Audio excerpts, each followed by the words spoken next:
Maturity is the ability to respond to a situation in an age-appropriate manner. Children, as you can imagine, are not inherently mature. When arguments arise between parents and toddlers, situations devolve into temper tantrums and tears. As individuals age, though, they learn more about what type of response a situation calls for. While a teenager may still yell and slam doors when they don't get their way, they are unlikely to throw the same type of fit they would have as a child, because, hopefully, they've matured since then. Likewise, an adult may respond to an anger-filled situation by walking away and removing themselves from the encounter or trying to talk it out.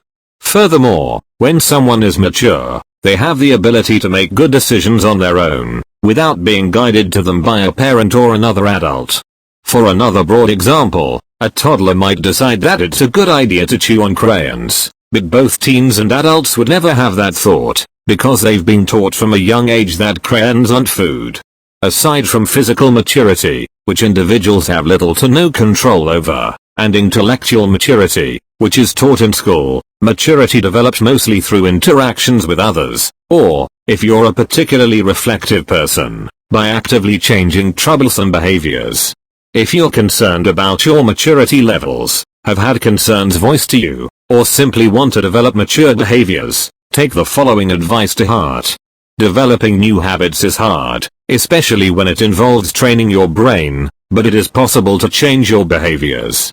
The next time you have an interaction with a friend, a classmate, or an adult, pay attention to your words, behaviors, and actions. Notice if you're interrupting someone all the time, speaking your mind without regard to others' feelings, or placing blame on others. Once you identify the ways that you want to improve, set goals and make changes in your everyday interactions. Soon, you'll find that these new behaviors will become habits, and your maturity level, at least most of the time, will skyrocket.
Enthusiasm is one of the most divine feelings we can experience. It is energy vibrating at the highest level, energy vibrating in tune with creation. When we are feeling enthusiasm, we are on the cruise ship of divinity. Enthusiasm is what lets you know that you are right on track with your life. This divine feeling of excitement is your reward for heading towards your true soul purpose. You will never feel enthusiasm when you are doing the wrong thing with the wrong people at the wrong time. Enthusiasm is directly linked to passion. You have to find your passion in order to feel enthusiasm. Enthusiasm is one of the most divine feelings we can experience. Enthusiasm is energy vibrating at the highest level, energy vibrating in tune with creation. When we are feeling enthusiasm, we are on the cruise ship of divinity. This divine feeling of excitement is your reward for heading towards your true soul purpose. You will never feel enthusiasm when you are doing the wrong thing with the wrong people at the wrong time. When you are off track, you will feel emptiness, fatigue, depression, frustration and anger.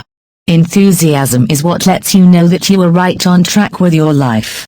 Enthusiasm can be seen in the twinkling of your eyes, the determination in your step, the strength in your hands, the irresistible energetic pull of what you have decided to create. When you feel enthusiastic, nothing can stop you. You must and will go on, no matter what others are pulling out of their hat to try to stop you.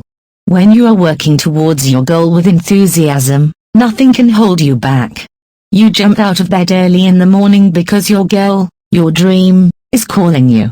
The entire day you are working for the achievement of your goal, losing track of time without feeling hungry. You live in another dimension, carried along and aloft by a divine energy. The material details of life seem small and insignificant and they can no longer distract you, for you have more important things to do. You have a veritable life goal, something that entails your whole being and your whole doing.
A liability is something a person or company owes, usually a sum of money.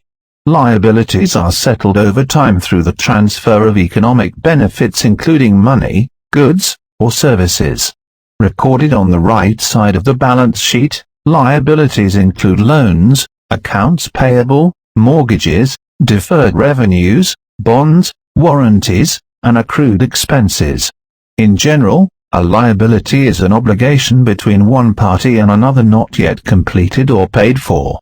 In the world of accounting, a financial liability is also an obligation but is more defined by previous business transactions, events, sales, exchange of assets or services, or anything that would provide economic benefit at a later date. Liabilities are usually considered short-term, expected to be concluded in 12 months or less, or long-term, 12 months or greater. Liabilities are also known as current or non-current depending on the context. They can include a future service owed to others, short or long-term borrowing from banks, individuals, or other entities, or a previous transaction that has created an unsettled obligation. The most common liabilities are usually the largest, like accounts payable and bonds payable. Most companies will have these two line items on their balance sheet, as they are part of ongoing current and long-term operations. Liabilities are a vital aspect of a company because they are used to finance operations and pay for large expansions. They can also make transactions between businesses more efficient. For example, in most cases, if a wine supplier sells a case of wine to a restaurant, it does not demand payment when it delivers the goods. Rather, it invoices the restaurant for the purchase to streamline the drop-off and make paying easier for the restaurant.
Negotiation is a method by which people settle differences. It is a process by which compromise or agreement is reached while avoiding argument and dispute. In any disagreement, individuals understandably aim to achieve the best possible outcome for their position, or perhaps an organization they represent. However, the principles of fairness, seeking mutual benefit and maintaining a relationship are the keys to a successful outcome. In order to achieve a desirable outcome, it may be useful to follow a structured approach to negotiation. For example, in a work situation, a meeting may need to be arranged in which all parties involved can come together. Sometimes it is helpful to take notes during the discussion stage to record all points put forward in case there is need for further clarification. It is extremely important to listen, as when disagreement takes place it is easy to make the mistake of saying too much and listening too little. Each side should have an equal opportunity to present their case. It is helpful to list these factors in order of priority. Through this clarification it is often possible to identify or establish some common ground. Clarification is an essential part of the negotiation process. Without it, misunderstandings are likely to occur which may cause problems and barriers to reaching a beneficial outcome. It is essential for everybody involved to keep an open mind in order to achieve an acceptable solution. Any agreement needs to be made perfectly clear so that both sides know what has been decided.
Marriage can be described as a bond commitment between a man and a woman. Also, this bond is strongly connected with love, tolerance, support, and harmony. Also, creating a family means to enter a new stage of social advancement. Marriages help in founding the new relationship between females and males. Also, this is thought to be the highest as well as the most important institution in our society. The marriage essay is a guide to what constitutes a marriage in India. Whenever we think about marriage, the first thing that comes to our mind is the long-lasting relationship. Also, for everyone, marriage is one of the most important decisions in their life. Because you are choosing to live your whole life with that one person. Thus, when people decide to get married, they think of having a lovely family, dedicating their life together, and raising their children together. The circle of humankind is like that only. As it is seen with other experiences as well, the experience of marriage can be successful or unsuccessful. If truth to be held, there is no secret to a successful marriage. It is all about finding the person and enjoying all the differences and imperfections, thereby making your life smooth. So, a good marriage is something that is supposed to be created by two loving people. Thus, it does not happen from time to time. Researchers believe that married people are less depressed and more happy as compared to unmarried people.